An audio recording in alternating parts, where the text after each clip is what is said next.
ഇന്നത്തെ വലിയ വിവാദ ചർച്ചാ വിഷയമായിട്ടുള്ളതാണ്. ഗുരുപൂജയുമായി ബന്ധപ്പെട്ടാണ്.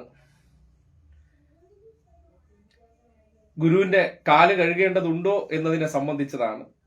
ഗുരുവെന്ന് ചിലർ പറയും. നമ്മളെ സംബന്ധിക്കുന്നിടത്തോളം നമ്മുടെ ജീവിതത്തിന്റെ ഭാഗമായിട്ട് നമുക്ക് ഒരു അക്ഷരങ്ങൾ പഠിപ്പിച്ചു തരാനായിട്ടുള്ള ഒരു വിഭാഗക്കാരെ നമ്മുടെ നാട്ടിൽ ശമ്പളം കൊടുത്ത് നിയോഗിക്കുന്നവർ ചിലർക്ക് ഒരു പ്രത്യേക തരം ഗുരുവാണ്.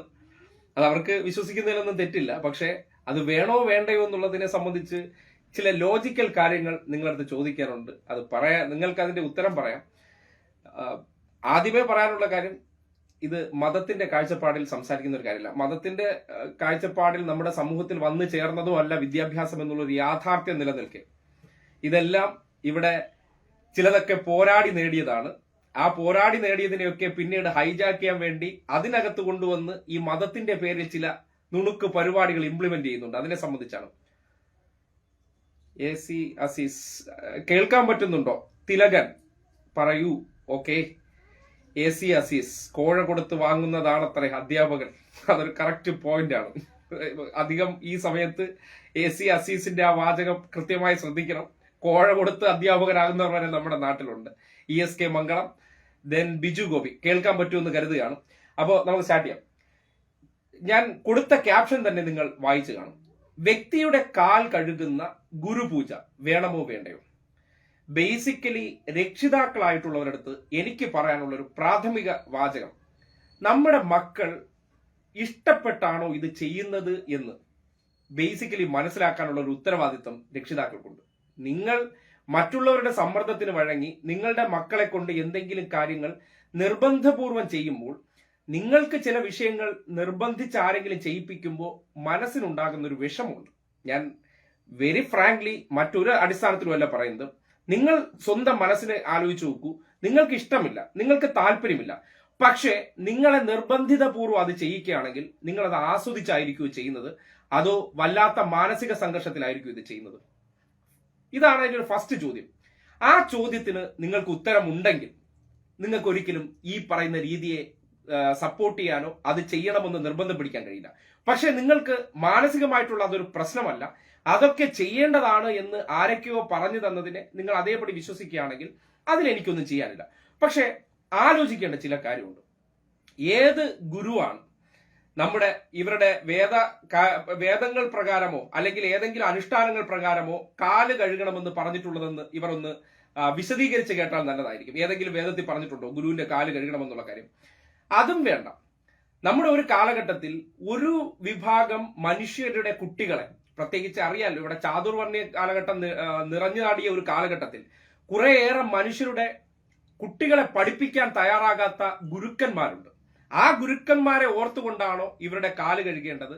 അവർ ഈ നാട്ടിൽ ഈ കുട്ടികളെ പഠിപ്പിക്കാത്തതിന്റെ പേരിൽ സമരത്തിനിറങ്ങി ആ കുട്ടികൾക്ക് വിദ്യാഭ്യാസം ഉറപ്പാക്കി കൊടുത്തു എന്നൊരു ചരിത്രം നിങ്ങൾ കേട്ടിട്ടുണ്ടോ?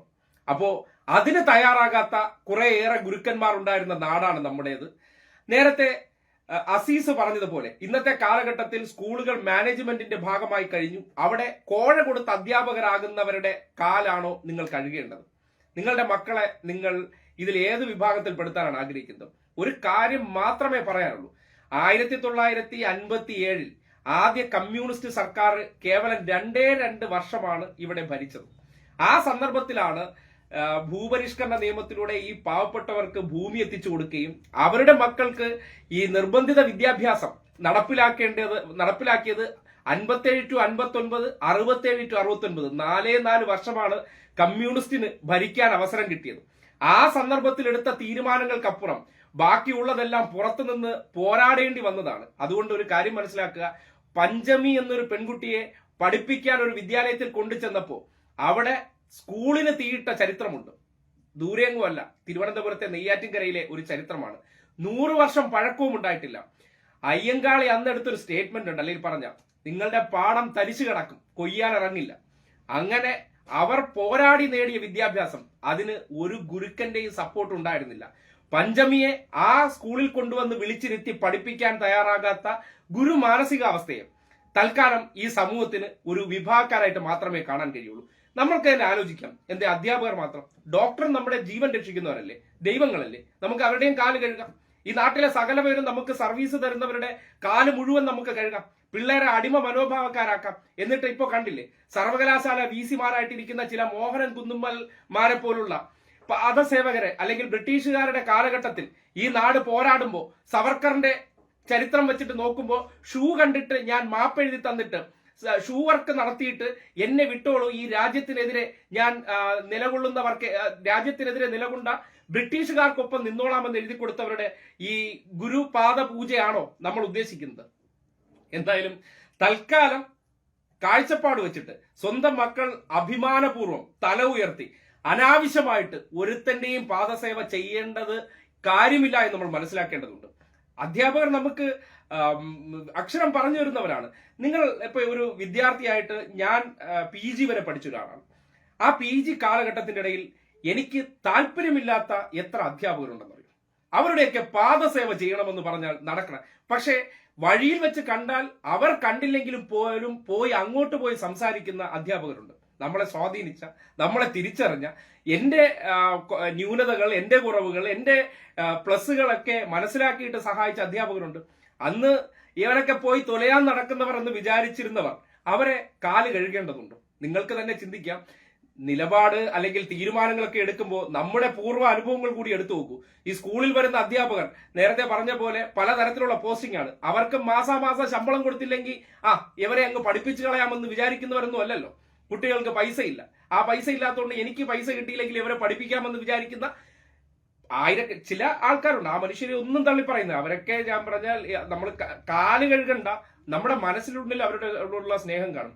എനിക്കിപ്പോഴും കോളേജിൽ പഠിച്ച അധ്യാപകർ ജീവിതത്തിന്റെ വഴിത്തിരിവായവരുണ്ട്, ആദരവുണ്ട്, സ്നേഹമുണ്ട്. ഇപ്പോഴും അവരുമായിട്ട് വളരെയധികം ബന്ധം സൂക്ഷിക്കുന്നവരുണ്ട്. സ്കൂൾസിൽ പഠിപ്പിച്ച താല്പര്യമുള്ള ടീച്ചറുണ്ട്, താല്പര്യമില്ലാത്തവരുണ്ട്. അതൊക്കെ എന്ന് പറഞ്ഞാൽ അന്നത്തെ കാലഘട്ടത്തിൽ നമ്മളെ സ്വാധീനിച്ചിട്ടുണ്ടോ ഇല്ലയോ എന്നുള്ള ഒരു കാര്യം. നമ്മുടെ ഇപ്പൊ ഞാനെന്ന വ്യക്തി ഏറ്റവും മികച്ചൊരു വ്യക്തിയായിരുന്നു, നല്ലൊരു പഠിക്കാൻ മിടുക്കനായ, അങ്ങനെയല്ല, എന്റേതായ പ്രശ്നങ്ങളുള്ളവരുണ്ട്. കാര്യം അന്നത്തെ കാലഘട്ടത്തിൽ നമുക്ക് തിരിച്ചറിവില്ലാത്ത കാലഘട്ടങ്ങളാണ്. ഇന്ന് ചെയ്ത ചില കാര്യങ്ങളൊക്കെ തെറ്റാണെന്ന് എനിക്ക് ബോധ്യപ്പെടുന്നുണ്ട്. ഞാൻ ചെയ്തിരുന്നതെല്ലാം ശരിയായിരുന്നില്ല എന്ന് എനിക്ക് ബോധ്യപ്പെടുന്നുണ്ട്. പക്ഷേ അന്ന് തിരുത്തിയവരുണ്ട്. അത് ചെയ്യരുതടാ എന്ന് പറഞ്ഞ് നമ്മൾക്ക് വഴികാട്ടിയായി തന്നവർ, വഴിതിരിച്ചു വിട്ടവർ, എവൻ തൊലയാൻ പോകുന്നു എന്ന് കരുതിയിരുന്നവർ, അവരുടെ മുന്നിലൊക്കെ ഇന്ന് നിൽക്കുമ്പോഴത്തേക്കും ഇന്നലകളിൽ അവർ പറഞ്ഞ വാക്കുകളാണോ അച്ചട്ടായത്, നമ്മുടെ ചേർത്ത് പിടിച്ചവരാണോ കൂടുതൽ സന്തോഷിക്കുക എന്ന് മാത്രം ആലോചിച്ചാൽ മതിയല്ലോ. നമ്മുടെ മുഖം കാണുമ്പോൾ ചിലപ്പോൾ സംസാരിക്കാൻ പോലും ചില ബുദ്ധിമുട്ടുന്നവരൊക്കെ ഉണ്ട്. അപ്പോ ചരിത്രം അങ്ങനെയൊക്കെയാണ്. ആരുടെയും കാല് പിടിക്കേണ്ട കാര്യമൊന്നുമില്ല. നമ്മുടെ മക്കളെയൊക്കെ നമ്മൾ പഠിപ്പിക്കേണ്ടത് ആത്മാഭിമാനത്തോടു കൂടി വേണം ജീവിക്കേണ്ടത്. അല്ലാതെ ഈ കാലഘട്ടത്തിൽ ആലോചിച്ച് നോക്കൂ, ഡോക്ടർ BR അംബേദ്കറിന്റെ ആത്മകഥയിൽ അദ്ദേഹത്തിന് ഈ പഠിക്കുന്ന കാലഘട്ടത്തിലൊക്കെ നേരിട്ടിട്ടുള്ള പലതരത്തിലുള്ള വിവേചനങ്ങളെ കുറിച്ച് വളരെ കൃത്യമായി എഴുതി വെച്ചിട്ടുണ്ട്. പിന്നോക്കക്കാരുടെ മക്കൾക്ക് അന്നത്തെ കാലഘട്ടത്തിൽ മൃഗീയമായി മർദ്ദിക്കുന്ന അധ്യാപകരുണ്ടെന്ന്, അവരോട് വിവേചനം കാട്ടിയവരുണ്ടെന്ന്, അവരെയെല്ലാം വിളിച്ചിരുത്തി കാല് കഴുകണമെന്നൊക്കെ പറഞ്ഞാൽ നടക്കണ കേസല്ല. സ്വന്തം മക്കളിലൂടെ അനാവശ്യമായിട്ടുള്ള ആശയങ്ങൾ ഇവർ കുത്തി നിറയ്ക്കാൻ ശ്രമിക്കുകയാണ്. പുതിയ കാലഘട്ടത്തിൽ ഗുരുപൂജയാണ് അത്ര. എന്ത് ഗുരുപൂജ? ഒരു വ്യക്തിയെയും പൂജിക്കേണ്ട കാര്യമൊന്നുമില്ല. അവർ ഒരു സർവീസാണ് നമ്മുടെ തരുന്നത്. നിങ്ങളെ മക്കളെ ഇപ്പൊ ഇംഗ്ലീഷ് മീഡിയത്തിൽ പഠിപ്പിക്കുകയാണ്, ഫീസ് കൊടുത്തില്ലെങ്കിൽ ഈ അധ്യാപകർ സ്നേഹത്തോടു കൂടി, അല്ലെങ്കിൽ പ്രിൻസിപ്പൽ ഉൾപ്പെടെയുള്ള അധ്യാപകർ സ്നേഹത്തോടു കൂടി നിങ്ങൾ അവിടെ പിടിച്ചിരുത്തി മക്കൾക്ക് വിദ്യാഭ്യാസം തരൂ. ഒരു ചുക്കും തരത്തില്ലല്ലോ. കാശുണ്ടോ ഇവിടെ പഠിക്കാം, ഫീസ് ഇല്ലേ പൊയ്ക്കോ എന്നല്ലേ പറയാറുള്ളൂ.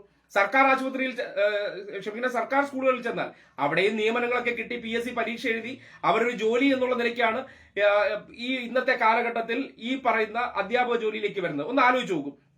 അധ്യാപകർ വെറുതെ അധ്യാപകരാകുന്നില്ലല്ലോ, ക്വാളിഫൈഡ് ആകണമല്ലോ. നീറ്റ്, സെറ്റ്, കേട്ടറ്റ് തുടങ്ങിയ പരീക്ഷകൾ എഴുതി വിജയിക്കണ്ടേ? ഈ പരീക്ഷകൾ എഴുതി ക്വാളിഫൈഡ് ആകുന്നവരാണ് ഗുരുക്കന്മാരായിട്ട് വരുന്നത്. അപ്പോൾ ഇന്ന ജോലി ലക്ഷ്യം വെച്ചുകൊണ്ട് അതാണ് ഏറ്റവും സേഫ് എന്നുള്ള നിലയ്ക്ക് അവർ വരുന്നതാണ്. അങ്ങനെയുള്ള വ്യക്തികളെയൊക്കെ പൂജ ചെയ്യണമെന്നൊക്കെ പറയുന്നത് മറ്റേ പഴയ കാലഘട്ടത്തിൽ ഇവരുടെ എല്ലാം കുറെ ഡയലോഗുകൾ ഇറക്കി വെച്ചിട്ടുണ്ട്. മാതാ, പിതാ, ഗുരു, ദൈവം. ഈ പറയുന്ന എല്ലാ വിഭാഗക്കാരും മനുഷ്യരാണ്, സാധാ മനുഷ്യരാണ്. അവരൊക്കെ ബഹുമാനിക്കുന്നതെന്ന് പറഞ്ഞാൽ കാലൊന്നും കഴിയേണ്ട കാര്യമില്ല, മുണ്ടഴിച്ചിടേണ്ട കാര്യമില്ല. ഒരാളെ നമ്മൾ കൃത്രിമമായിട്ട് ആ നിലയ്ക്ക് എന്ത് ചെയ്യാണ്? ബഹുമാനിക്കാൻ പഠിപ്പിക്കുകയാണ്. നമ്മുടെ ഉള്ളിൽ അവരോട് താല്പര്യമില്ലെങ്കിലും ഈ പറയുന്ന സിസ്റ്റത്തിന്റെ പേരിൽ കൃത്രിമത്വം കാണിക്കാൻ വേണ്ടി പറയുന്നതാണ്. അങ്ങനെ ഒന്നും ചെയ്യിക്കേണ്ട ഒരു കാര്യമില്ല. മനുഷ്യന്റെ അന്തസ്, അഭിമാനം, ഒരാളുടെ കാല് കഴുകൽ എന്നൊക്കെ പറയുന്നത് എന്തുമാത്രം ഒരു മാനസികമായിട്ട് ഇപ്പൊ ചിലർക്ക് വിധേയത്വ മനസ്സ്, എങ്ങനെയും നമ്മുടെ കാര്യങ്ങൾ നടത്തി എടുത്താൽ മതി, അതിന് കാല് കഴുകണമെങ്കിൽ കാല് കഴുകട്ടെ എന്നുള്ളത് ആ മനോഭാവക്കാരെ കുറിച്ചല്ല ഞാൻ പറയുന്നത്. വ്യക്തിക്ക് അവന്റെ അഭിമാനമുണ്ട്. ആ അഭിമാനം എന്ന് പറയുന്നത് നമ്മൾ സൃഷ്ടിച്ചു കൊടുക്കേണ്ടതാണ്. എന്തിനു വേണ്ടിയും നടുവളഞ്ഞും കാല് കഴുകാനും പോകുന്ന ഒരു തലമുറയല്ല നമ്മൾ സൃഷ്ടിച്ചെടുക്കേണ്ടത്. മൂല്യങ്ങളെ കുറിച്ച് അറിയാവുന്ന, അവന്റെ അവകാശങ്ങൾ, മറ്റുള്ളവർക്ക് വേണ്ടി സംസാരിക്കാനുള്ള കഴിവുള്ളവർ, ഇതൊന്നും സ്കൂളുകളിൽ നിന്ന് പഠിച്ച് പുറത്തിറങ്ങുന്നവർ വളരെ കുറവാണെന്നുള്ള കാര്യമാണ് യാഥാർത്ഥ്യം. എനിക്കറിയാം സ്കൂൾ വിദ്യാഭ്യാസത്തിൽ ടീച്ചർമാരെന്നൊക്കെ പറഞ്ഞാൽ എത്രത്തോളം കുട്ടികളുടെ മനസ്സറിഞ്ഞ് പഠിപ്പിക്കുന്നവരുണ്ട്. പരിപൂർണമായിട്ട് അടച്ചധിക്ഷേപിച്ച് പറയുന്നതല്ല, നേരിയൊരു വിഭാഗമുണ്ട്. പക്ഷേ ഭൂരിപക്ഷവും അങ്ങനെയല്ല. ചടങ്ങ് തീർത്തിട്ട് പോകുന്നവരുണ്ട്. ഈ സ്കൂൾസിലെ എല്ലാ അധ്യാപകരും എന്ന് പറഞ്ഞാൽ ഏറ്റവും മിടുക്കരാണ്. ഈ വീടുകളിലൊക്കെ പോയി ഇപ്പോൾ അന്വേഷിച്ച് നോക്കിക്കഴിഞ്ഞാൽ പല പാരന്റ്സ് മീറ്റിംഗിന് പോകുമ്പോൾ കേൾക്കാൻ പറ്റുന്നുണ്ട്, കുട്ടികളെ വേണ്ടത്ര ശ്രദ്ധിക്കുന്നില്ല, അല്ലെങ്കിൽ കുട്ടികൾക്ക് വേണ്ട സഹായങ്ങൾ ചെയ്യുന്നില്ല, വർക്ക് ലോഡ് മുഴുവൻ വീട്ടിൽ കൊടുത്തു വിടുന്നുണ്ട് എന്ന രീതിയിലുള്ള പല പരാതികൾ അധ്യാപകർക്കെതിരെ പറയുന്നത് കേട്ടിട്ടുണ്ട്. എന്തുകൊണ്ടാണ്? ആ അധ്യാപകരുടെയൊക്കെ കാല് കഴുകാൻ പറഞ്ഞാൽ നിങ്ങൾക്ക് അതിന് ഇൻട്രസ്റ്റ് ഉണ്ടോ? അതൊന്നും ഇല്ലല്ലോ. അപ്പോ മനുഷ്യരോട് ഒട്ടും മനുഷ്യത്വമില്ലാതെ പെരുമാറുന്ന ഈ അടുത്ത കാലത്ത് ഒരു പെൺകുട്ടി നമ്മുടെ ഒരു സ്കൂളിൽ ആത്മഹത്യ ചെയ്തത് കോട്ടയത്ത് നിന്നാണ് തോന്നുന്നു. പുറത്തു വന്നൊരു വാർത്തയുണ്ട്. ഒരു കുട്ടി 9ാം ക്ലാസ്സിലെ ഒരു കുട്ടിക്ക് മാർക്ക് കുറഞ്ഞതിന്റെ പേരിൽ ആക്ഷേപിക്കുന്ന, നമുക്കിത് ഇപ്പൊ തന്നെ ഈ അടുത്ത കാലത്ത് ഒരു നിയമം കൊണ്ടുവരേണ്ടി വന്നു. എന്താണ് നിയമം കൊണ്ടുവരേണ്ടി വന്ന? കുട്ടികളെ പരസ്യമായി ഫീസ് ചോദിക്കരുത്, അവരെ ക്ലാസിന്റെ പുറത്തിറക്കി നിർത്തുന്ന അല്ലെങ്കിൽ അവരെ മാനസികമായിട്ട് വിഷമിപ്പിക്കുന്ന രീതിയിലുള്ള വാചകങ്ങൾ പറയരുത് തുടങ്ങിയ തീരുമാനങ്ങളൊക്കെ എടുക്കേണ്ടി വന്നത് എന്താണ്? ഇതുപോലെ പ്രവൃത്തി ചെയ്യുന്ന അധ്യാപകരുണ്ടെന്നേ. ഒരു കാര്യം മാത്രം നമ്മൾ മനസ്സിലാക്കിയാൽ മതി. നമ്മുടെ നാട്ടിലെ ഏത് പദവിയിൽ ഇരിക്കുന്ന വ്യക്തി ആയിക്കോട്ടെ, ഏത് പദവി, അത് ജഡ്ജി ആയിക്കോട്ടെ, വലിയ ഉന്നത പോലീസ് ഉദ്യോഗസ്ഥനായിക്കോട്ടെ, ഡോക്ടർ ആയിക്കോട്ടെ, മറ്റ് ഏത് പദവികൾ, ആ പദവികളിൽ ഇരിക്കുന്നവർ നമ്മളുടെ ഇടയിൽ നിന്ന് പോകുന്നവരാണ്. ആ വ്യക്തികളെ നിങ്ങൾക്ക് നേരത്തെ അറിയാവുന്നവരായിരിക്കും, അവരുടെ സ്വഭാവത്തെക്കുറിച്ച് അറിയാവുന്നവരായിരിക്കും. അവർ ഏത് കസേരയിൽ പോയിരുന്നാലും ആ സ്വഭാവമേ കാണിക്കത്തുള്ളൂ. അത് അധ്യാപകനാണെങ്കിലും ശരി, അത് ഡോക്ടറാണെങ്കിലും ശരി, അത് പോലീസുകാരനാണെങ്കിലും ശരി, പഠിച്ചതേ പാടൂ എന്നുള്ളതാണ്. അപ്പോ അവരെ പഠിപ്പിക്കേണ്ട കാര്യം മറ്റുള്ളവരുടെ കാല് കഴുകാനല്ല. മറ്റുള്ളവർ മുന്നിലേക്ക് വരുമ്പോൾ അവരെക്കുറിച്ച് കൃത്യമായിട്ട് അവരുടെ പ്രശ്നങ്ങൾ മനസ്സിലാക്കി വ്യക്തി എന്നുള്ള നിലയ്ക്ക് മനുഷ്യൻ എന്നുള്ള പരിഗണന കൊടുത്ത് കാര്യങ്ങൾ ചെയ്യിക്കാൻ വേണ്ടി പഠിപ്പിക്കുകയാണ്. അല്ലാതെ കാല് കഴുകി ഗുരുവന്ദനം ചെയ്തുകൊണ്ട് ഈ നാട്ടിൽ ഒരു വ്യക്തിക്കും ജീവിതത്തിൽ ഒരു ഗുണം ഉണ്ടാകാൻ പോകുന്ന കാര്യമൊന്നുമില്ല. ആരുടെയും കാല് കഴുകിയുകൊണ്ട് നമുക്ക് അനുഗ്രഹം ഉണ്ടാകാൻ പോകുന്നു, അതൊക്കെ വെറും മിഥ്യായുള്ള ഒരു കാഴ്ചപ്പാടാണ്. അത്തരം വാചകങ്ങളിലൊക്കെ ചെന്ന് വീണ് കുട്ടികളെ ഈ ആവശ്യമില്ലാത്ത പ്രവർത്തനങ്ങൾ ഞാൻ പലപ്പോഴും കണ്ടിട്ടുള്ള ഒരു കാര്യമാണ്. പല കാര്യങ്ങളും ഈ കുഞ്ഞുങ്ങളെ കൊണ്ട് ചെയ്യിപ്പിക്കുമ്പോൾ ഞാനും ഒരു രക്ഷിതാവാണ്, എന്റെ കാഴ്ചപ്പാട് മാത്രമാണ് ഞാൻ പറയാറുള്ളത്. അതായത് കുട്ടികളെ ഇപ്പൊ വിശ്വാസത്തിന്റെ പേരിലോ എന്തോ കാര്യത്തിലൊക്കെ പലതിനും കൊണ്ടാക്കുമ്പോൾ കുട്ടി ആഗ്രഹിച്ചിട്ടാ അല്ല, അച്ഛന്റെ അമ്മയുടെ സംതൃപ്തിക്ക് വേണ്ടിയാണ് പലതും അവർ ചെയ്യിക്കുന്നത്. അതായത് അച്ഛനും അമ്മയ്ക്കും മറ്റേ മോക്ഷം കിട്ടണം, അച്ഛനും അമ്മയ്ക്കും അനുഗ്രഹം കിട്ടണം എന്ന നിലയ്ക്ക് ഒരു കുട്ടിയെ ഈ ആവശ്യമില്ലാത്ത രീതിയിൽ അവന്റെ മനസ്സിലേക്ക് ഇതൊക്കെ ഇഞ്ചെക്ട് ചെയ്യുന്നു, അവനെ ഭയപ്പെടുത്തിയായിരുന്നാൽ അത് ചെയ്യിക്കുന്നു എന്നൊക്കെ പറയുന്നത് നമുക്ക് ഇന്നത്തെ കാലഘട്ടത്തിലെ കുറച്ചെങ്കിലും ആൾക്കാരുടെ അടുത്ത് എനിക്ക് പറയാനുള്ളത്, നിങ്ങൾ ചിലപ്പോൾ അന്നത്തെ കാലഘട്ടത്തിൽ നിങ്ങൾക്ക് അതിനെക്കുറിച്ച് മനസ്സിലായിട്ടുണ്ടാകില്ല. അവൻ വേദനിക്കുമ്പോൾ നിങ്ങൾക്ക് അതിൽ നിന്ന് എന്ത് സംതൃപ്തിയാണ് കിട്ടുന്നത്? അവന്റെ മനസ്സ് വിഷമിക്കുമ്പോൾ, അവന്റെ സങ്കടം വരുമ്പോഴൊക്കെ അവന് അനുഗ്രഹം കിട്ടാൻ പോണെന്ന് പറഞ്ഞ് നിങ്ങൾ സ്വയം സംതൃപ്തരാകുന്നുണ്ടെങ്കിൽ അതിന്റെ അർത്ഥം എന്ന് പറഞ്ഞാൽ നിങ്ങൾക്ക് അവരോട് സ്നേഹമാണോ ഉള്ളത്, അതോ നിങ്ങളുടെ കുറേയേറെ സുരക്ഷിത കവചങ്ങളിൽ നിങ്ങൾക്ക് കിട്ടണമെന്ന് ആഗ്രഹിക്കുകയാണ്? അതായത് കുഞ്ഞിനെ കൊണ്ട് ഇത് ചെയ്തു കഴിഞ്ഞാൽ എനിക്ക് മോക്ഷപ്രാപ്തി കിട്ടുമെന്നൊക്കെ വിചാരിക്കുന്ന ഈ പൊട്ടത്തരങ്ങളൊക്കെ നിങ്ങൾ ചെയ്യുന്നത് നിങ്ങളുടെ കുഞ്ഞുങ്ങളോട് കാണിക്കുന്ന ക്രൂരതയാണ്. നിങ്ങളൊരു കാര്യം മനസ്സിലാക്കുക, അഭിപ്രായം പറയാൻ ശേഷിയുള്ളവനായിരിക്കണം, തർക്കുത്തരമല്ല. ആവശ്യത്തിനും അനാവശ്യത്തിനും സംസാരിക്കുന്ന അതല്ല, കാര്യങ്ങളെക്കുറിച്ച് കൃത്യമായിട്ട് മനസ്സിലാക്കി പ്രവർത്തിക്കുന്ന വ്യക്തിയെയാണ് നമ്മൾ സൃഷ്ടിച്ചെടുക്കേണ്ടത്. അതിന് നമ്മൾ പരുവപ്പെടുത്തി എടുക്കാൻ കഴിയാതെ അവർക്ക് ഇനിയിപ്പോ ഈ പാദസേവ മാത്രം ചെയ്തു കൊടുത്താൽ, ഇപ്പോ പെൺകുട്ടികളാണെന്ന് വിചാരിക്കുക നിങ്ങൾക്കുള്ളത്, നാളെ അങ്ങനെ പാദസേവ ചെയ്തുകൊണ്ട് നടക്കുന്ന ഒരു വ്യക്തിയുടെ വിവാഹം കഴിപ്പിച്ചയച്ചാൽ എന്തായിരിക്കും അവസ്ഥ? പല വീടുകളിലും കാണുന്ന അവസ്ഥകളുണ്ട്.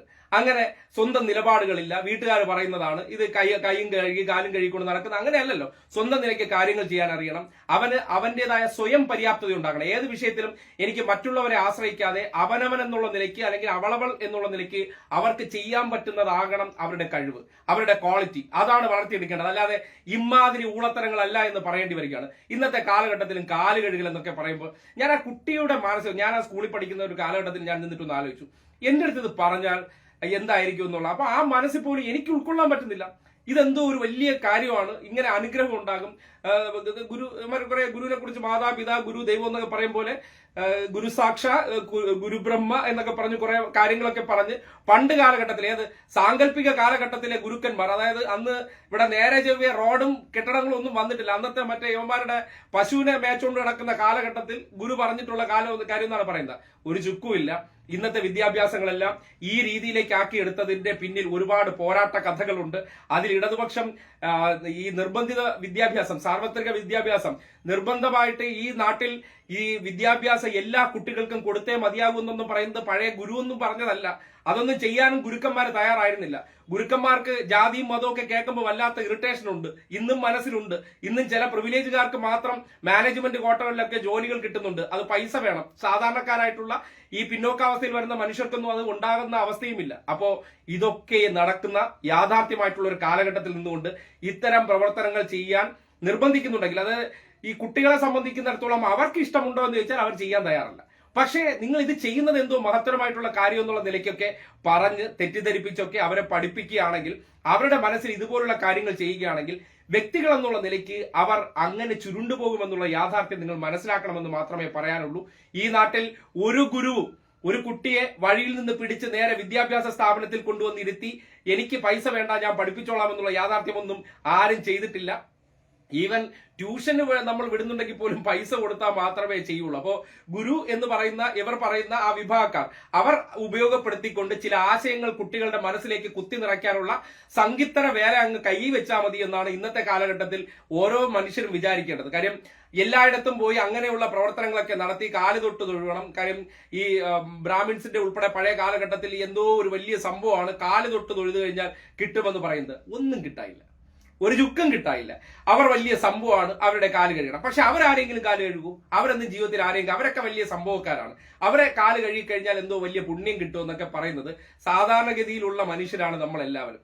ഇവിടെ ഒരു വ്യക്തിയും, അതായത് ഏത് പദവിയിലോ, ഇനി ഏറ്റവും വലിയൊരു മതപുരോഹിതനായിക്കോട്ടെ അല്ലെങ്കിൽ കേരളത്തിന്റെ മുഖ്യമന്ത്രിയോ രാജ്യത്തിന്റെ ആരായിക്കോട്ടെ, അവരെല്ലാം എങ്ങനെയാണോ സാധാരണഗതിയിൽ ഒരു മനുഷ്യൻ ജന്മം ഉണ്ടാകുന്നത് ആ സ്ത്രീ പുരുഷ ബന്ധത്തിലൂടെ ഉണ്ടായവരാണ്. ആ ബന്ധത്തിലൂടെ ഉണ്ടായവർക്ക് ഇവിടെ സംസ്കാരം ഉണ്ടായിരുന്നു, പഴയ ചരിത്രം ഉണ്ടായിരുന്നു എന്നുള്ള കള്ളക്കഥകളും കൊണ്ടും കുറെ കാപട്യ കഥകൾ എഴുതി വിട്ടതിന് ശേഷം ഇതൊക്കെ ചെയ്താൽ മാത്രമേ നല്ലൊരു വ്യക്തിയാകൂ എന്നുള്ളത് പറഞ്ഞാൽ അങ്ങനെ ഒരു വ്യക്തി എന്റെ കുഞ്ഞാകണ്ട എന്ന് തീരുമാനമെടുക്കുന്നിടത്താണ് നിങ്ങൾ ധീരയായിട്ടുള്ള ഒരു രക്ഷിതാക്കളാകുന്നതെന്ന് പറയുന്നത്. കാര്യം നമ്മളൊക്കെ സമൂഹത്തിനിടയിൽ കാണുന്നതല്ലേ ഈ എന്തെല്ലാം പ്രവർത്തികൾ സ്വന്തം നിലയ്ക്ക് ചെയ്യാൻ പറ്റാത്ത നമ്മളോടൊപ്പം പഠിച്ചവരെ കണ്ടിട്ടുണ്ട്. ഇപ്പോഴും മറ്റുള്ളവരുടെ ആശ്രയം നിന്ന് ഒരു വിഷയത്തിൽ ചെയ്യാൻ പറ്റാത്ത, ഒരു ലീഡർഷിപ്പായിട്ട് ഒരു വിഷയത്തിൽ നേരിട്ട് സംസാരിക്കാനോ അത് സ്വന്തം നിലയ്ക്ക് ചെയ്യാനോ പറ്റാത്ത അവസ്ഥയിൽ വളരുന്ന കുട്ടികളുണ്ടെന്നേ. അതിന്റെ ഉത്തരവാദികൾ ആരാണ്? അത് രക്ഷിതാക്കൾ മാത്രമാണ്. അപ്പൊ നിങ്ങൾ ആ കാര്യത്തിൽ ശ്രദ്ധിക്കണം എന്ന് മാത്രമാണ് പറയാനുള്ളത്.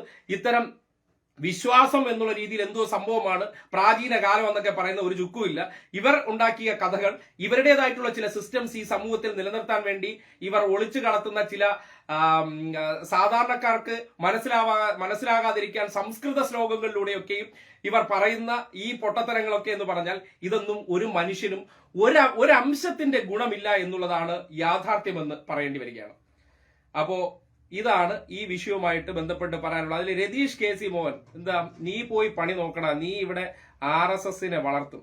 ഓഹോ, ആരാണതോ ഈ രതീഷ് കെ സി മോഹൻ RSSനെ വളർത്തും? RSSനെ അല്ല, ഈ പറയുന്ന ഏത് വൃത്തികേടുകൾ ഈ സമൂഹത്തിന്റെ ഇടയിൽ കാണിച്ചാലും രതീഷെ അതൊക്കെ പറഞ്ഞുകൊണ്ടിരിക്കുക. അതുകൊണ്ട് രതീഷിന്റെ ഫ്രസ്ട്രേഷൻ തീർക്കേണ്ട ഇടം ഇതാണോ എന്ന് ചോദിച്ചാൽ, ഒരു ലൈവിലൊക്കെ ഇരിക്കുമ്പോഴത്തേക്കും ഇപ്പൊ രതീഷിന്റെ ഭാഷയിൽ സംസാരിക്കാൻ അറിയാഞ്ഞിട്ടോ അല്ലെങ്കിൽ അതിന് ധൈര്യം ഇല്ലാഞ്ഞിട്ടുള്ള ഒരാളാണെന്നൊന്നും കരുതി കളയരുത്. പറയുന്ന അതേ രീതിയിൽ സംസാരിക്കാൻ അറിയാം. പക്ഷെ ഞാനൊരു പബ്ലിക്കിന്റെ ഇടയിൽ വർത്തമാനം പറയുമ്പോൾ രതീഷിന് അഭിപ്രായം പറയുന്നതിലൊന്നും ഒരു പ്രശ്നമില്ല. രതീഷിന് എന്ത് വേണോ പറയാം. പിന്നെ ഞാൻ എന്ത് പണി നോക്കണമെന്ന് രതീഷാണോ തീരുമാനിക്കുന്നത്? ഞാൻ രതീഷിനോട് പറഞ്ഞോ? ഇവിടെ വന്ന് ഇത് കേൾക്കാനായിട്ട് രതീഷിനോട് പറഞ്ഞിട്ടുണ്ടോ? ഇല്ലല്ലോ. പിന്നെ എന്തിനാണ് വെറുതെ ഈ മറ്റേ നമ്മുടെ നാട്ടിൽ പറയില്ലേ, വിളിക്കാത്ത കല്യാണത്തിന് പോയി ചോറ് കഴിച്ചതിന് ശേഷം അതിനെക്കുറിച്ച് ഈ ഡയലോഗ് അടിക്കുക എന്ന് പറഞ്ഞാൽ ഒരുതരം ഊളത്തരമാണെന്ന് മാത്രമേ പറയാനുള്ളൂ. അതിനെക്കുറിച്ച് ഒന്നും പറയുന്നില്ല. പിന്നെ Rajesh, Madras studies during holidays, Zumba after school studies, children's need mental rest, let children play and grow, daily 6 hours plus 2 hours extra for religion study. Where is the Child Right Commission? Rajesh എന്ന വ്യക്തിയുടെ ചോദ്യം വളരെ സ്പെസിഫിക് ആണ്. മദ്രസ studies, മദ്രസ studies during holidays. അതെ, മതപഠനത്തിന്റെ പേരിൽ ഇപ്പോൾ ഒരു ചർച്ച നടക്കുന്നുണ്ട്. അത് രാജേഷ് ചൂണ്ടിക്കാട്ടിയ സ്കൂൾ ടൈംസ് എന്ന് പറഞ്ഞാൽ എന്താണ്? ഇപ്പൊ ഞാൻ ചോദിക്കുന്ന ലീഗ് ചെയ്തിരിക്കുന്ന ഒരു വലിയ ദ്രോഹമുണ്ട്. അതായത് നമ്മുടെ വിദ്യാഭ്യാസങ്ങൾ എന്നൊക്കെ പറയുന്നത് പുരോഗമനപരമായിട്ടുള്ള ആശയങ്ങൾ പഠിക്കാം. മതമൊക്കെ പഠിക്കേണ്ടത് ഇൻഡിവിജ്വൽ കാര്യങ്ങൾ തന്നെയാണ്, അതിലൊന്നും ഒരു കാര്യമില്ല. തിങ്കൾ മുതൽ വെള്ളി വരെ കുട്ടികൾക്ക് അരമണിക്കൂറുടെ വെച്ചതിന് ശേഷം 2 ദിവസത്തെ അവധി കൊടുക്കാൻ തീരുമാനിക്കുകയാണ്. പിള്ളേരെന്ന് പറഞ്ഞാൽ നിങ്ങൾ മനസ്സിലാക്കേണ്ടത് എന്താണ്? കുട്ടികൾ എന്ന് പറഞ്ഞാൽ 24 മണിക്കൂർ ഒരു മാനസിക റിലീഫ് ഇല്ലാതെ പഠനം, മതപഠനം, വിദ്യാഭ്യാസ പഠനം, ട്യൂഷൻ പഠനം, സംഗീത പഠനം, എല്ലാ പഠനങ്ങളിലും അവരെന്ന് പറഞ്ഞാൽ സ്വന്തം നിലയ്ക്ക് കളിച്ച് ചിരിച്ച് വളരാനുള്ള ഈ നഷ്ടപ്പെട്ടു പോകുന്ന സമയം ഏതെങ്കിലും ഒരു വ്യക്തിയുടെ ജീവിതത്തിൽ തിരിച്ചു കിട്ടും. നിങ്ങൾക്കത് കിട്ടിയില്ല എന്ന് കരുതിക്കൊണ്ട് നിങ്ങൾ അത് നിഷേധിക്കുന്നത് ശരിയാണോ? അത് തെറ്റാണ്. നിങ്ങൾ മനസ്സിലാക്കേണ്ടത് അവർക്ക് ഈ സമയത്ത് മാനസിക ഉല്ലാസങ്ങൾ ഉണ്ടാകേണ്ടത് ഡെയിലി ഒരു ആഴ്ചയിൽ 5-6 മണിക്കൂർ അവരൊക്കെ കളിച്ചും ചിരിച്ചൊക്കെ വളരട്ടെന്നേ. അവരുടെ കായികമായിട്ടും മാനസികമായിട്ടൊക്കെ വളരട്ടെ. കളിച്ചു കഴിഞ്ഞാൽ പോവും, ഇത് 24 മണിക്കൂർ മറ്റേ പഠിപ്പിസ്റ്റ് ആകണം, എന്തിനാണ്? അതൊക്കെ ഞാൻ പറഞ്ഞ വിദ്യാഭ്യാസത്തിന്റെ നമ്മുടെ കാലഘട്ടത്തിലൊക്കെ ഇപ്പോഴത്തെ പുതിയ വിദ്യാഭ്യാസ നയങ്ങളൊക്കെ നല്ലതാണ്. കാര്യം അറിവാണ് ബേസ്മെന്റ്. എഴുത്തും വായനയും അറിയുക. ബേസിക്കലി പഴയ തലമുറയിലുള്ളവർക്ക് വിദ്യാഭ്യാസം കൃത്യമായി കിട്ടാതെ പോയ സന്ദർഭത്തിൽ പലരും പറയുന്ന കേട്ടിട്ടുണ്ട്. വിദേശ രാജ്യങ്ങളിൽ മൈ ഓൺ ഫാദർ ഉൾപ്പെടെ പറയുന്നത് കേട്ടിട്ടുണ്ട്. അവിടെ ചെല്ലുമ്പോൾ എഴുത്തും വായനയും അറിയാത്തതിന്റെ ബുദ്ധിമുട്ടാണ്. ബേസ്മെന്റ് എന്ന് പറഞ്ഞാൽ വായിച്ച് അർത്ഥം മനസ്സിലാക്കാൻ പറ്റുകയും ഒപ്പം ഈ പറയുന്ന എഴുതാനും അറിയുക എന്നുള്ളതാണ്. ഇത് രണ്ടും പഠിച്ചു കഴിഞ്ഞാൽ ബേസിക്കായി, അല്ലാതെ സ്കൂളിൽ പഠിപ്പിക്കുന്നതൊന്നും എന്റെ പൊന്ന് സാറന്മാരെ നിങ്ങളോട് പറയാനുള്ളത്, നമ്മൾ പഠിച്ചതൊന്നും ജീവിതത്തിലൊന്നും അപ്ലൈ ചെയ്യാനൊന്നും പറ്റില്ല. ചിലപ്പോൾ ഈ പഠിച്ച ജോലിയോ ആയിരിക്കില്ല നമ്മൾ കിട്ടുന്നത്. പക്ഷേ നമ്മളൊരു കാര്യം ഇതിനെ കുറിച്ചൊക്കെ അറിഞ്ഞിരിക്കണം. എല്ലാത്തിനെ കുറിച്ച് നമുക്ക് കണ്ടാൽ, വായിച്ചാൽ, ഒരു സെന്റൻസ് വായിച്ചാൽ അതിന്റെ അർത്ഥം മനസ്സിലാക്കാനുള്ള ശേഷി നമുക്കുണ്ടായിരിക്കണം. അതാണ് നമ്മൾ നമ്മുടെ മക്കളിൽ ആദ്യമായി ചെയ്യേണ്ട ഒരു കാര്യം. അല്ലാതെ IAS കോച്ചിങ് ഒന്നും അല്ലെന്നേ ഈ സ്കൂൾസ് എന്നൊക്കെ പറയുന്നത്. നിങ്ങളൊന്ന് മനസ്സിലാക്കുക. അവരെ കളിക്കട്ടെ, അവരെ നമ്മൾ, പക്ഷെ ഒരു കാര്യം, നമ്മൾ ഈ പരിപൂർണമായിട്ട് അങ്ങനെയല്ല. നമ്മളുടെ ഒരു മോണിറ്ററിംഗ് ഉണ്ടായിരിക്കണം. അവരെ സംബന്ധിക്കുന്നിടത്തോളം ഈ നമ്മുടെ സൊസൈറ്റിയുമായിട്ടും പ്രകൃതിയായിട്ടൊക്കെ ഫുൾ ടൈം ഇപ്പൊ മൊബൈൽ ഫോണിലാണ് പല ഇടങ്ങളിൽ. ഇപ്പൊ ഈ അടുത്ത ദിവസം ഒരു കല്യാണത്തിന് പോയപ്പോൾ കണ്ടൊരു കാഴ്ചയാണ്. ഫുൾ ടൈം ആ കല്യാണത്തിൽ ഇരിക്കുന്ന സമയത്ത് വീഡിയോസിലും മാത്രമാണ് ഒരു കുട്ടി, ഒരു 6-7 വയസ്സ് വരും. ഞെട്ടിപ്പോയി സത്യം പറഞ്ഞ ദൃശ്യം കണ്ടിട്ട്. കാര്യം ഇങ്ങനെയൊക്കെ ഫോൺ കൊടുത്ത് ആ ഫോണ് കൊണ്ട് ഇപ്പൊ അവരെ സംബന്ധിക്കുന്നിടത്തോളം അവൻ ശല്യപ്പെടുത്തുന്നില്ല, ഇതിൽ കണ്ടുകൊണ്ടിരിക്കുന്നു. അവർക്ക് എന്താണോ കാര്യങ്ങൾ ആക്ടിവിറ്റിയിലുള്ളത് അവർക്ക് അത് ചെയ്യാൻ പറ്റുന്നുണ്ട്. കുട്ടി മൊബൈൽ ഫോണിലങ്ങായി. കുറച്ച് കഴിയുമ്പോൾ പിന്നെ അവന്റെ മൈൻഡ് ഇതിനൊരു മെന്റൽ അഡിക്ഷൻ വന്നു കഴിഞ്ഞാൽ അവൻ ഫുൾ ടൈം ഫോണിലാണെന്നേ. അന്ന് ഇവർ ഇത് മാറ്റാൻ ശ്രമിക്കുമ്പോൾ അവനത് ഉൾക്കൊള്ളാൻ പറ്റില്ല. അപ്പൊ അതുകൊണ്ട് ഞാൻ പറഞ്ഞ, നിങ്ങൾ ഫോണിലാക്കാതെ പുറത്തേക്ക് വിടും. ഒരു ബോളൊക്കെ കൊടുത്ത് പുറത്ത് അവർക്ക് കളിക്കട്ടെന്നേ. ഇങ്ങനെ മാനസിക ഫ്രസ്ട്രേഷനും പഠിത്തവും അതിനോടൊരു, നിങ്ങളെ കൊണ്ടാണ് അങ്ങനെ ചെയ്യിക്കുന്നതെങ്കിൽ ഒന്ന് ആലോചിക്കുകയാണ്. മനസ്സങ്ങ് ഒരു കാര്യം മടിച്ച്, നമുക്ക് ആ പഠനം എന്ന് പറയുന്ന സംവിധാനത്തോടെ ഒരു വല്ലാത്ത ഇതുണ്ടാവും. ചില കുട്ടികൾ നല്ല പഠിക്കുമായിരിക്കും, അവർക്ക് ആ എബിലിറ്റിയാണ് കൂടുതൽ.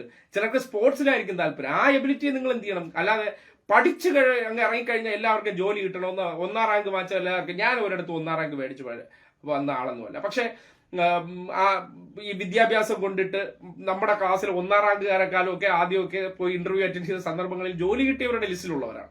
അങ്ങനെ ഒരു കാര്യം നിങ്ങൾ മനസ്സിലാക്കുക. അവർക്ക് ആദ്യം വേണ്ടത് എങ്ങനെയാണ് നിങ്ങൾ പരുവപ്പെടുത്തേണ്ടതെന്ന് പറഞ്ഞാൽ, 1ാം റാങ്ക് വാങ്ങിച്ചാലേ നിങ്ങളെ സ്റ്റാറ്റസ്, നിങ്ങളെ അഭിമാനത്തിനൊക്കെ അതൊന്നും ഒരു കാര്യമില്ല. ചുമ്മാ കുട്ടികളെ കുറിച്ചൊക്കെ നിങ്ങളുടെ ആഗ്രഹങ്ങൾ അവരുടെ തോളിൽ അടിച്ചേൽപ്പിക്കാതിരിക്കൂ. അവരെ സ്വാഭാവികമായി വളരാൻ അനുവദിക്കൂ. സ്വാഭാവിക വളർച്ചയിൽ നിങ്ങളുടെ തെറ്റാണെങ്കിൽ അവർക്ക് ഈ ലോകത്തിലെ ശരി തെറ്റുകളെ കുറിച്ച് അറിയില്ല. മറ്റൊരാളടുത്ത് മോശമായി സംസാരിക്കുന്നു, നിങ്ങൾ ഇടപെട്ട് തിരുത്തേണ്ടതാണ്. അതൊക്കെയാണ് നിങ്ങൾ ഈ സമൂഹത്തിൽ അവരോട് ചെയ്യേണ്ടത്. എങ്ങനെ സംസാരിക്കണം, ടേബിൾ മാനേഴ്സ്, ഒരിടത്ത് പോയാൽ എന്താണ് പ്രവർത്തിക്കേണ്ടത്, അതൊക്കെ നമ്മൾ പറഞ്ഞു കൊടുക്കണം. മറ്റൊരിടത്ത് പോയി കഴിഞ്ഞാൽ എങ്ങനെയാണ് ഇടപെടേണ്ടത്, ഇതൊക്കെ പഠിപ്പിച്ചു കൊടുക്കുക. അതിനപ്പുറം ആവശ്യമില്ലാത്ത ചിന്തകൾ, നിങ്ങൾ ഒരു തീരുമാനം വളരെ സ്ട്രോങ് ആയിട്ട് എടുത്തു നോക്കും. അതായത് അവൻ 18 വയസ്സ് കഴിഞ്ഞതിന് ശേഷം ഇത് അവന്റെ ലോകമാണ്, നമ്മളല്ല അവനെ പഠിപ്പിക്കേണ്ടത്. അവൻ ഈ ചോയ്സ് ഉള്ളത് എന്ത് വെച്ചാൽ അവൻ എടുത്തോട്ടെ. അത് ജാതി ചിന്തയായിക്കോട്ടെ, മതചിന്തയായിക്കോട്ടെ, എല്ലാം അവന്റെ ഓപ്ഷൻ വിട്ടു നോക്കിയേ, അല്ലെങ്കിൽ അവളുടെ ഓപ്ഷൻ വിട്ടു നോക്കിയേ. നല്ല മനോഹരമായിട്ടുള്ള തലമുറ ഇവിടെ ഉണ്ടാവുന്നേ. അവർ സ്വന്തം നിലയ്ക്ക് തീരുമാനങ്ങൾ എടുക്കാനുള്ള ശേഷിയുള്ളവരാണ്. ഇത് എല്ലാം നിങ്ങൾ അടിച്ചേൽപ്പിച്ച് സ്വന്തം തീരുമാനമെടുക്കാൻ പറ്റാതെ എല്ലാ കാലത്തും വിരൽത്തുമ്പിൽ തൂങ്ങി നടക്കുന്ന വ്യക്തികളെ സൃഷ്ടിച്ചെടുക്കലാണ് പല രക്ഷിതാക്കളും ചെയ്തുകൊണ്ടിരിക്കുന്ന പ്രവർത്തനം. അതൊന്നും ഞാൻ പ്രായോഗിക തലത്തിൽ നിങ്ങൾക്ക് വലിയ ദോഷമേ ഉണ്ടാകുള്ളൂ. നാളെ ഒരു കാലത്ത് നിങ്ങൾ ലൈഫ് റിട്ടയർമെന്റ് കാലഘട്ടത്തിൽ നിൽക്കുമ്പോൾ നിങ്ങൾ വീട്ടിൽ ഇരുന്ന് ഇപ്പൊ ആലോചിച്ച് നോക്കിയാൽ എവിടെയെങ്കിലുമൊക്കെ അവനെ കൊണ്ട് ഒരു ഗുണമില്ല, അല്ലെങ്കിൽ അവളെ കൊണ്ട് ഒരു ഗുണമില്ല, തിരിഞ്ഞു നോക്കില്ല, ഒരു കാര്യത്തിലും ചെയ്യാൻ ശേഷിയില്ല എന്ന തരത്തിൽ പറയേണ്ടി വരുന്ന ഒരു അവസ്ഥ നിങ്ങൾ എവിടെയെങ്കിലും കണ്ടാണ്. അതിന് ഉത്തരവാദി ആരാണെന്ന് ചോദിക്കുന്നിടത്താണ് അടിച്ചേൽപ്പിക്കലുകളും അവകാശങ്ങളെ കുറിച്ച് ബോധ്യങ്ങളില്ലാതെയും അവന് സ്വന്തം നിലയ്ക്ക് ചില കാര്യങ്ങളിൽ അവന്റെ പ്രതികരണ ശേഷിയെ ഡെവലപ്പ് ചെയ്യാതെയൊക്കെ നിങ്ങൾ വളർത്തിയതിന്റെ പ്രശ്നമാണെന്ന് തിരിച്ചറിയുന്നിടത്താണ് നിങ്ങൾക്ക് ചില കാര്യങ്ങളൊക്കെ യാഥാർത്ഥ്യമാക്കാൻ പറ്റുന്നത്. എന്തായാലും ഇതാണ് ഈ വിഷയവുമായി ബന്ധപ്പെട്ട് പറയാനുള്ളത്. നിങ്ങൾക്ക് നിങ്ങളുടേതായ അഭിപ്രായങ്ങൾ കൂടി പങ്കുവയ്ക്കണം. ഇത് ഞാൻ അടിച്ചേൽപ്പിക്കാനൊന്നും തയ്യാറായിട്ടില്ല. നിങ്ങൾക്ക് ഇതാ മാത്രമാണ് ശരിയെന്ന് പറയും. പക്ഷെ എന്റെ കാഴ്ചപ്പാടുകൾ ഇതാണ്. ഇങ്ങനെ വേണം ഒരു തലമുറകളെ സൃഷ്ടിച്ചെടുക്കേണ്ടതെന്നുള്ള കാര്യത്തിൽ ഒരു സംശയമില്ല. ആ തലമുറകൾക്ക് നിങ്ങളോട് ബഹുമാനം ഉണ്ടാവും എന്നുള്ള കാര്യമാണ് നിങ്ങൾ തിരിച്ചറിയേണ്ടത്. അല്ലാതെ നമ്മളുടെ കുട്ടികളോടുള്ള നമ്മളുടെ അമിതമായ വാത്സല്യം, അമിതമായ ലാളന, ഇതൊന്നും അല്ല സ്നേഹം. അത് ഞാൻ പറയുന്ന അങ്ങനെ കാണിക്കുന്ന ചില സിനിമകളിലൂടെ വിചാരിക്കുന്നത് മക്കളെ അങ്ങ് സ്നേഹിച്ച് വാത്സല്യപൂർവ്വം ആ സ്നേഹങ്ങൾ പോലും അവരെ വഷളാക്കും, അവരെ തെറ്റുകളിലേക്ക് നടത്തിക്കും. ആ സന്ദർഭങ്ങളിൽ നിങ്ങളുടെ സ്നേഹം കൂടുതൽ കൊണ്ട് അവൻ ചെയ്യുന്ന തെറ്റിനെ നിങ്ങൾക്ക് കാണാൻ കഴിയില്ല, തിരുത്താൻ കഴിയാത്തൊരവസ്ഥയിലേക്ക് നിങ്ങൾ എത്തും. അതും ഒരുതരം അന്ധതയാണ്. മക്കളെന്ന് പറഞ്ഞാൽ അവരുടെ ഒരു ട്രെയിനർ ആവാനാണ് നമ്മൾ ശ്രമിക്കേണ്ടത്.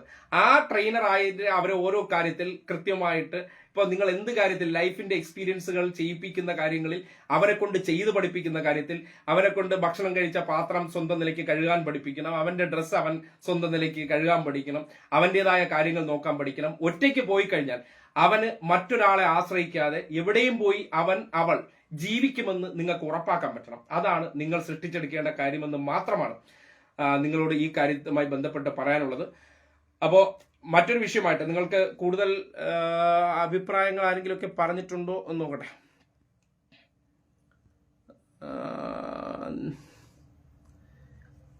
ശ്വാനസംഖ്യകൾ കുരച്ചുകൊണ്ടിരിക്കട്ടെ. അങ്ങനെയൊന്നും ഞാൻ അങ്ങനെ അധിക്ഷേപിച്ചൊന്നും ആരെയും പറയുന്നില്ല. അധിക്ഷേപിക്കുന്നതല്ല, എനിക്ക് അത്ര അഭിപ്രായങ്ങളുണ്ട്. ഇവരൊക്കെ പറയുന്ന ഒരു കാര്യത്തിന്റെ ഇതിലൊന്നും നമുക്ക് യോജിക്കാൻ പറ്റില്ല. ബിജു ഗോപി, UP ജോസഫ് PT, സുവാസിനി വിജയൻ തുടങ്ങി പലരും കമന്റ് ചെയ്തിട്ടുണ്ട്. അപ്പോ ഇതൊക്കെയാണ്. മറ്റൊരു വിഷയമായിട്ട് നമുക്ക് നാളെ കാണാം. കുട്ടികളെയൊക്കെ സ്വതന്ത്രമായി വിടൂ, പറക്കാൻ അനുവദിക്കൂ. അവനവന്റെ കാര്യമെന്ന് പറഞ്ഞു കൊടുക്കല്ലേ പ്ലീസ്. അവനവന്റെ കാര്യമെന്ന് പറഞ്ഞു കൊടുക്കുന്നിടത്ത് നിങ്ങൾ സൃഷ്ടിച്ചെടുക്കുന്നത് സ്വാർത്ഥരായിട്ടുള്ളൊരു സമൂഹത്തെയാണ്. നിങ്ങളെപ്പോലും സഹായിക്കില്ല. മറ്റുള്ളവന്റെ പ്രശ്നം അവന്റെയും കൂടി പ്രശ്നമാണെന്ന് ചിന്തിക്കുന്നിടത്താണ് അവൻ മനുഷ്യനാകുന്നത്. അവൻ ജീവിച്ചിരിക്കുന്ന കാലഘട്ടത്തിൽ അവന്റെ ചുറ്റാകെ നടക്കുന്ന കാര്യങ്ങൾ കൂടി അവൻ അറിയേണ്ടതുണ്ട്, അവൻ അതിൽ ഇടപെടേണ്ടതുണ്ട്. അങ്ങനെയാണ് പരസ്പരം ഒരു വ്യക്തിക്ക് ഈ സമൂഹത്തിൽ മറ്റൊരാളെ ആശ്രയിക്കാതെ ജീവിക്കാൻ പറ്റില്ല. നിങ്ങൾ കഴിക്കുന്ന ഭക്ഷണം ഉണ്ടല്ലോ, നിങ്ങൾ അത് പൈസ കൊടുത്ത് വാങ്ങിച്ചു എന്നൊരു വിചാരത്തിലായിരിക്കും ഇതൊക്കെ എടുത്ത് കഴിക്കുന്നത്. നിങ്ങളൊന്ന് ചിന്തിച്ചു നോക്കി. ആരോ ഒരാൾ കൊണ്ട വെയിലാണ്, ആരോ ഒരാൾ നട്ട കൃഷിയാണ്. അത് നിങ്ങൾക്ക് കാശ് കൊടുത്തപ്പോൾ കിട്ടി. അവൻ നാളെ അത് ചെയ്തില്ലെങ്കിലോ? നിങ്ങൾ ഈ കാശ് കൊണ്ടുപോയി എന്ത് ചെയ്യും? ഒരു ചുക്കും ചെയ്യില്ല, പട്ടിണി കിടന്ന് മരിക്കും. അതുകൊണ്ട് നമ്മൾ യഥാർത്ഥത്തിൽ മനുഷ്യരാകണം എന്ന് പറയുന്നത് ഇതൊക്കെ കൊണ്ടാണ്. ഞാൻ നിങ്ങളെ ഉപദേശിക്കാനൊന്നും ആളല്ല. പക്ഷെ നമ്മൾ കുറെ കൂടെയൊക്കെ ഒരു സൈഡിൽ കൂടെ അല്ല, നമ്മുടെ ചിന്തകൾ നമ്മുടെ വീടിനകത്ത് തന്നെ വെളിച്ചം കയറുന്നത് എങ്ങനെയാണ്? എല്ലാ വാതിലുകളും തുറന്നിടുമ്പോഴായിരിക്കും വെളിച്ചവും കാറ്റെല്ലാം സ്വതന്ത്രമായിട്ട് നമ്മുടെ തലച്ചോറിനകത്തേക്ക് കയറി വരുന്നത്. ആ വെളിച്ചവും ഉള്ളിടത്താണ് എല്ലാത്തരം കാഴ്ചകളും നിങ്ങൾക്ക് കാണാനും അനുഭവേദ്യവുമാകുന്നത്.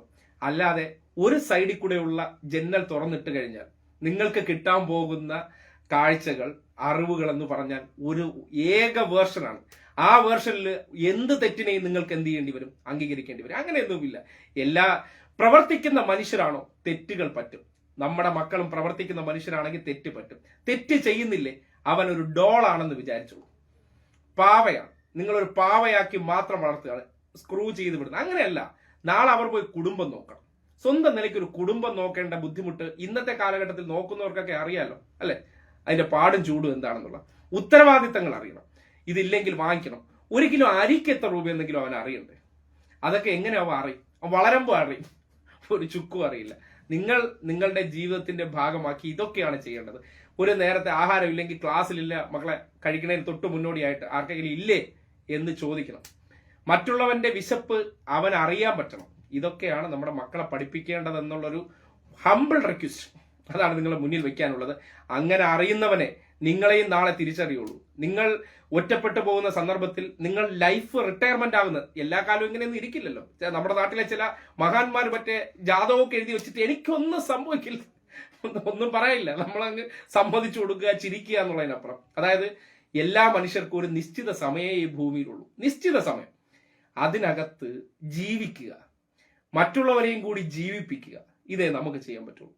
ആ ഒരു മനസ്സില്ലെങ്കിൽ നമ്മൾ ഇവിടെ എന്തൊക്കെ നേടിയിട്ടും എന്തൊക്കെ വെട്ടിപ്പിടിച്ചിട്ടും ഒരു കാര്യമില്ലെന്നേ, ഒരു കാര്യമില്ല.